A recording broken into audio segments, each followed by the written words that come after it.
आज का हमारा सब्जेक्ट होने वाला है सोसाइलॉजी, जिसमें हम चैप्टर 5 जानने वाले हैं, जिसका नाम है अनुसंधान पद्धतियाँ। इस चैप्टर के मैं आपको बहुत ही महत्वपूर्ण क्वेश्चन आंसर बताने वाला हूँ। तो चलिए स्टार्ट करते हैं। इस चैप्टर के हम सबसे पहले अति लघु उत्तरीय जानने वाले हैं। तो देखिए, पहला प्रश्न है अवलोकन का अर्थ लिखिए। तो अवलोकन होता क्या है? तो अवलोकन जो है अंग्रेजी के ऑब्जर्वेशन का हिंदी रूपांतर है। इसको हम इंग्लिश में बोलेंगे और शाब्दिक दृष्टि से इसका अर्थ ये होता है निरीक्षण। जब सामाजिक शोध में घटनाओं का आंखों के माध्यम से निरीक्षण और परीक्षण किया जाता है तो उसे हम क्या बोलते हैं? अवलोकन बोलते हैं। इसी को अवलोकन के नाम से हम जानते हैं। निरीक्षण यानी जांच किया जाता है, परीक्षण यानी उसका एग्जाम कह सकते हैं। जो हमारे परीक्षा के लिए होते हैं एग्जाम, तो वो समझ लीजिए आप। तो जो हम आंखों से देखते हैं तो वो हो जाएगा अवलोकन।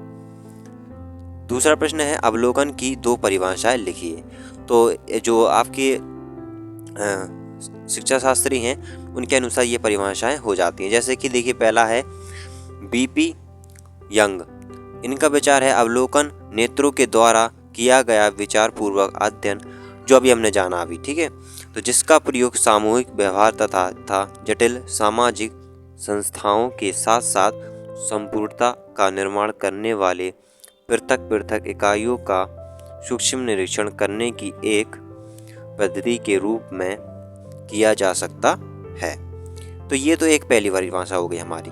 दूसरी है मोजर। इनके अनुसार क्या था? अवलोकन को सुंदर ढंग के वैज्ञानिक जांच पड़ताल की पद्धति कहा जाता है। तो एक जांच पड़ताल, ये शब्द आप ऐड कर लीजिए इसमें मोजर के अनुसार, जांच पड़ताल। और इसमें हो जाएगा जो पहली वाली, इसमें हो जाएगा नेत्रों द्वारा देखा गया और विचार पूर्वाध्ययन किया जाता है, जिसमें सामूहिक व्यवहार और जटिल संस्थाओं के साथ साथ संपूर्ण निर्माण करने वाली पृथक इकाइयों का सूक्ष्म निरीक्षण। मतलब कि इसमें निरीक्षण आपको शब्द याद करना है। ये पहली जो परिभाषा है निरीक्षण, और इसमें जांच पड़ताल, मतलब दोनों का अर्थ एक ही है।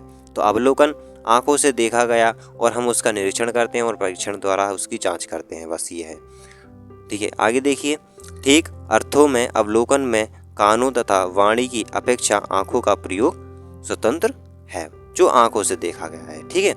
अब अगला प्रश्न, दो परिभाषा पूछा गया था, दो परिभाषा हमने बता दी है। तीसरा प्रश्न है सर्वेक्षण का अर्थ लिखिए। तो सर्वेक्षण का मतलब होता है सर्वे। सर्वे इसका जो है अंग्रेजी है, और ठीक है, और ये ऊपर लिखा हुआ है उत्पत्ति के फ्रेंच शब्द सर्व एवं लैटिन का जो है वेन शब्दों के योग हुई है, जिसका अर्थ क्रमश ओवर तथा देखना टू सी है। अतः सर्वे का शाब्दिक अर्थ हुआ है किसी घटना को ऊपर से देखना या अवलोकन करना। सर्वेक्षण की दो परिभाषाएं लिखिए। वैसे जैसे हमने अवलोकन की जानी थी, तो मॉरस के अनुसार, ये शिक्षा शास्त्री हैं, सर्वेक्षण किसी सामाजिक स्थिति, समस्या या जनसंख्या के परिभाषित उद्देश्य के लिए तथा वैज्ञानिक एवं व्यवस्थित रूप से विश्लेषण की एक विधि है। तो ये भी क्या है? इसमें समस्या को, सामाजिक जो स्थिति है उसमें जानना है कि समस्या और उसमें जनसंख्या के बारे में, ये मतलब सर्वे करना, जानना कितनी जनसंख्या है समाज में, कितनी समस्याएं हैं, और ये सब जानना हो जाता है क्या? सर्वेक्षण यानी सर्वे कहलाएगा। दूसरा है बॉगार्ट्स के अनुसार, एक सामाजिक सर्वेक्षण में किसी विशेष क्षेत्र के लोगों को रहन सहन तथा कार्य करने की दशाओं से संबंधित एकत्रित किए जाते हैं।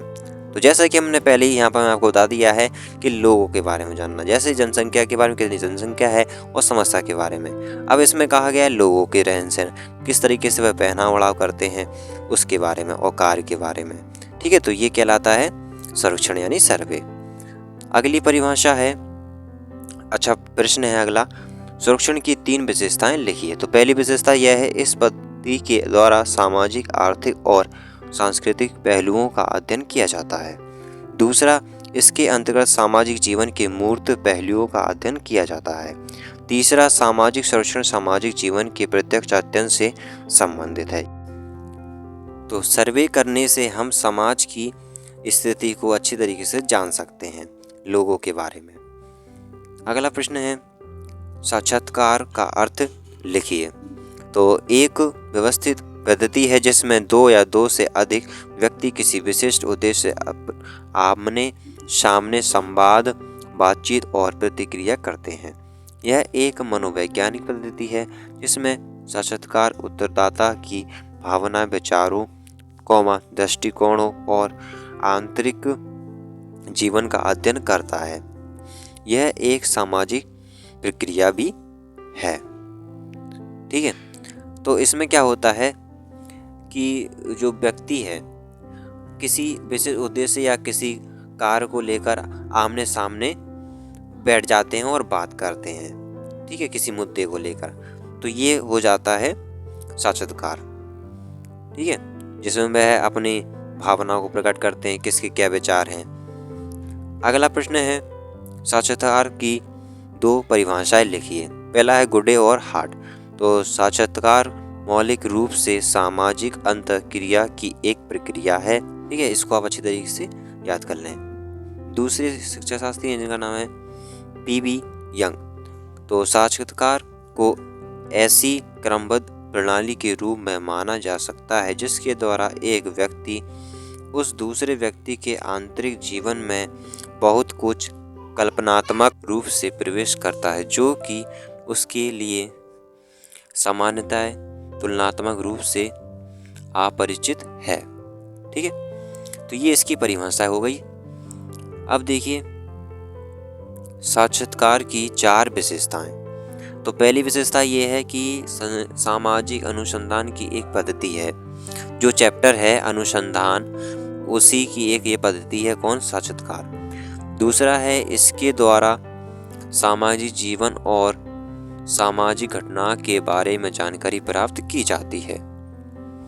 फिर है तीसरा, वार्तालाप के लिए दो या दो से अधिक व्यक्तियों का होना अनिवार्य है, क्योंकि दो या दो व्यक्ति रहेंगे तभी तो वो आपस में वार्तालाप कर पाएंगे, तो वह कहलाएगा साक्षात्कार।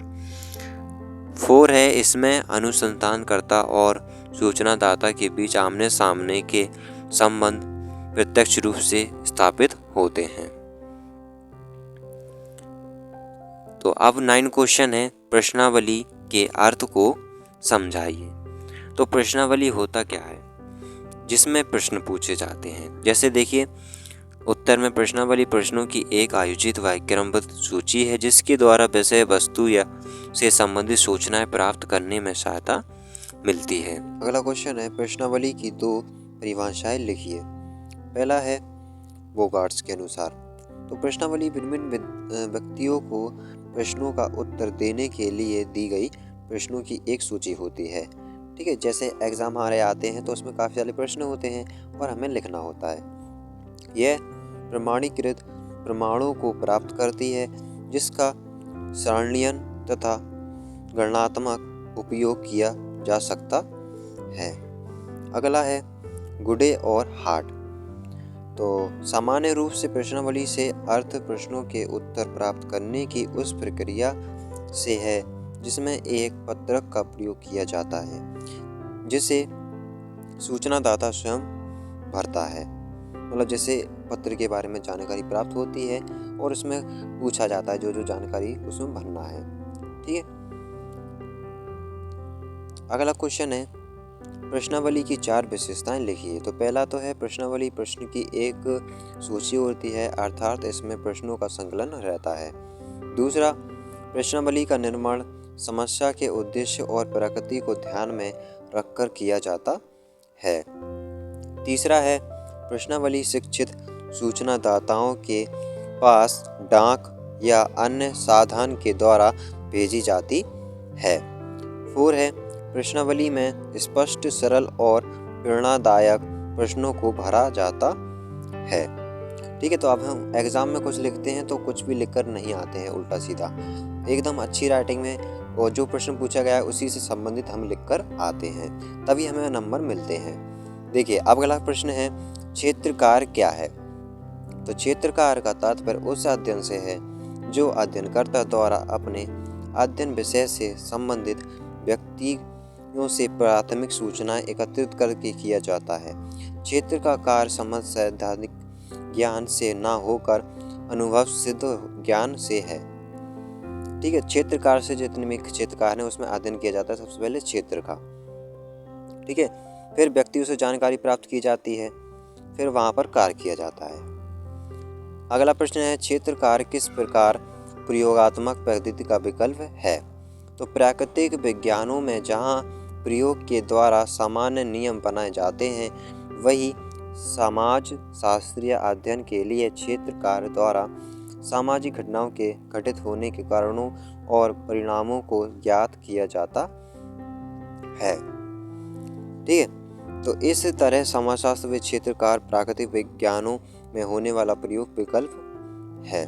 क्यों है? क्योंकि देखिए, समाजशास्त्रियों ने अध्ययन किया है कि क्षेत्र कार्य द्वारा समाज में जितनी भी घटनाएं हुई हैं, पहले जो है घटित हुई हैं, उनके क्या कारण थे और क्या उसके परिणाम निकले, तो उससे वह क्या सीख लेकर कुछ ना कुछ आगे करने के लिए सोचते हैं क्षेत्रकार से, जिससे कि समाज में विकास हो सके। ठीक है ना, इसलिए कहा गया है। तो ये हमारे प्रश्न कंप्लीट हो जाते हैं अति लघु। अब हम जानते हैं लघु उत्तरीय। तो प्रश्न है, अर्ध सहभागी अवलोकन किसे कहते हैं? ये हमारा पहला लघु है। तो यह एक ऐसी विधि है जिसमें सहभागी और असहभागी अवलोकन की मिश्रित विशेषताएं सम्मिलित होती हैं। तो अभी हम आगे जानने वाले हैं सहभागी और असहभागी। तो अभी तो हम इतने जानने वाले हैं केवल इसमें कि ये दोनों मिश्रित होती हैं। अभी केवल ये शब्द हैं, सहभागी और असहभागी। ठीक है, आगे हम जानेंगे तो आपको अच्छी डिटेल्स समझ में आ जाएगा ये वाला उत्तर भी। तो अवलोकन का अध्ययन करता ना हो तो अध्ययन करने वाले समूह का सदस्य बनता है और वह उस समूह के प्रति विश्वास व परिचय देता है। जब समूह यह समझ जाते हैं कि यह अध्ययन उन्हीं की भलाई के लिए किया, तो वह अध्ययन करता सभी सूचनाएं देने लगते हैं। तो अब इसमें हम बात कर रहे थे सहभागी और असहभागी। सहभागी से आपको पता ही चल रहा होगा, जो लोग जिस कार्य में अपना सहयोग करें तो वह सहभागी हो जाएंगे, और असहभागी जो किसी कार्य में अपने आप को सहयोग ना करें, अपने आप को उसमें सहयोग ना दें, तो वह असहभागी। अवलोकन तो मैं आपको बता दिया है।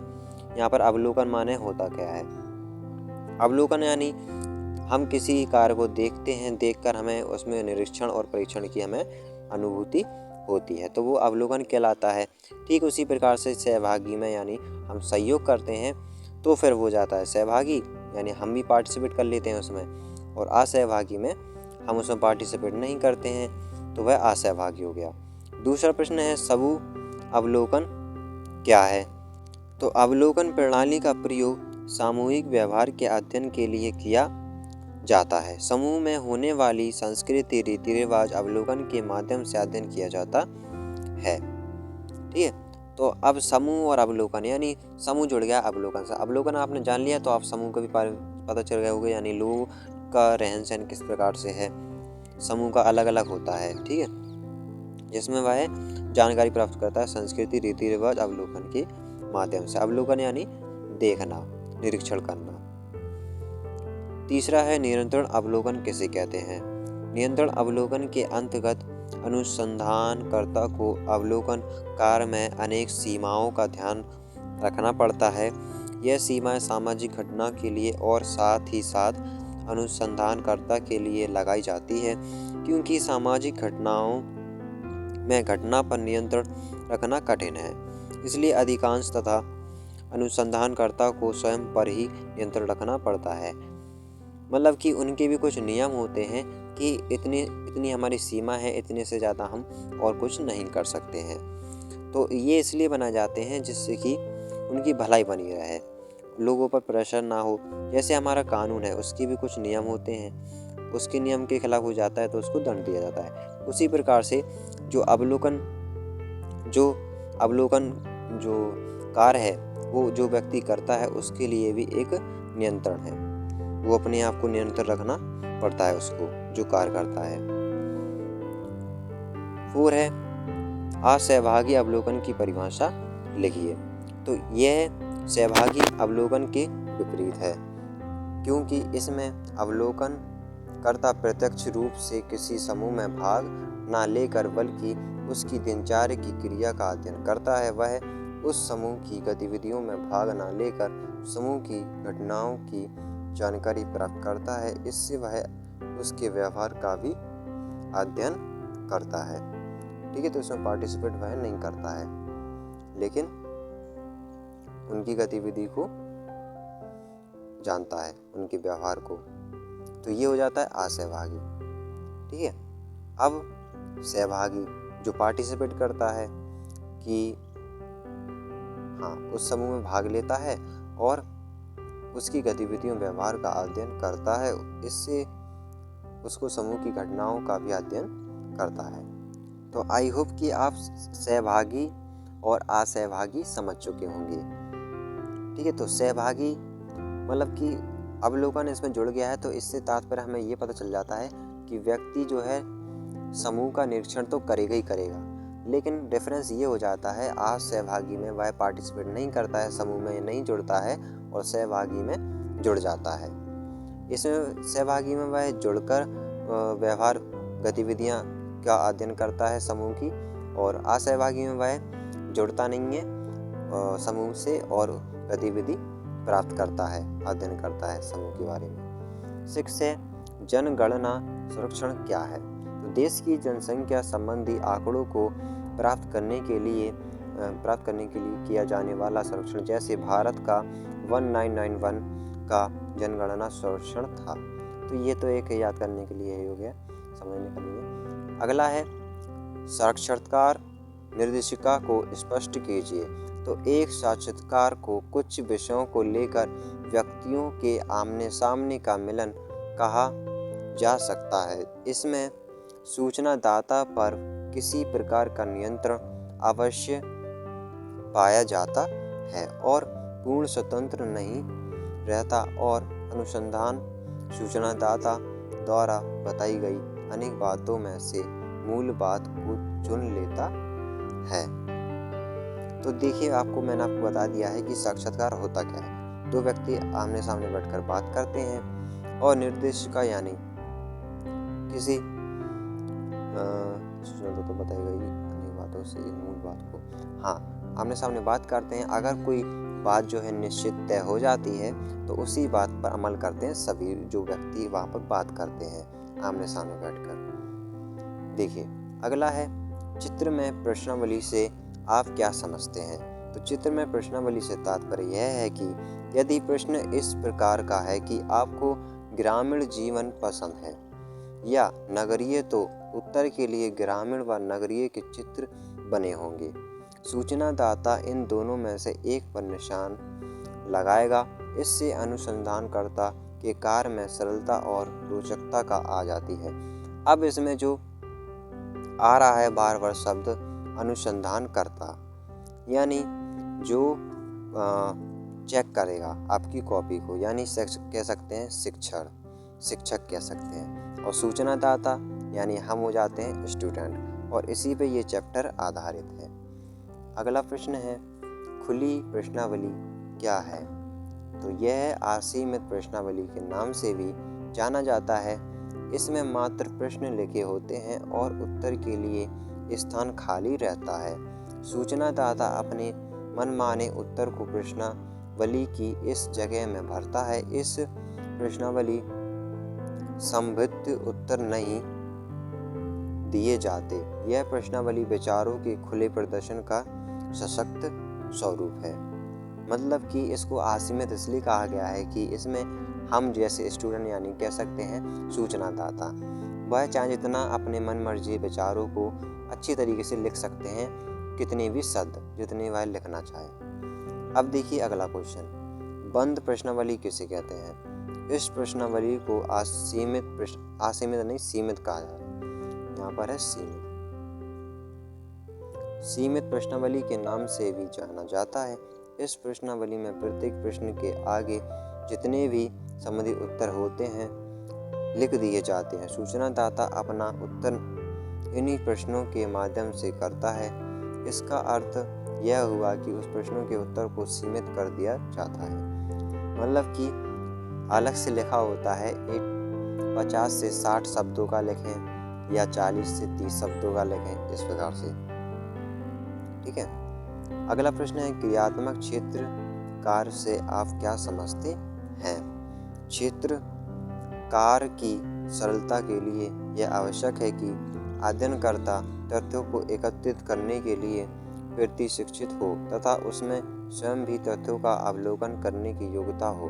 वो इस तरह की कुशलता के अभाव में ऐसे तथ्य प्राप्त नहीं हो पाते जिनके आधार पर वैज्ञानिक निष्कर्ष दिए जा सके। मतलब कि ऐसा नहीं है केवल हम दिखा करके बता दें कि इतना ये क्षेत्र कार्य है और इसको हमें करना है, बल्कि हमें लिखित रूप से भी एक प्रकार से सारणी बनानी होती है जिसमें हमें अच्छी तरीके से एक्सप्लेन करना होता है, बताना होता है। तो इसके लिए शिक्षित होना जरूरी है। अब अगला है, क्षेत्र कार्य से आप क्या समझते? देखिए वही क्वेश्चन आ गया है, क्षेत्र कार्य के विभिन्न प्रकार को विवेचना कीजिए। तो चलिए पढ़ लेते हैं।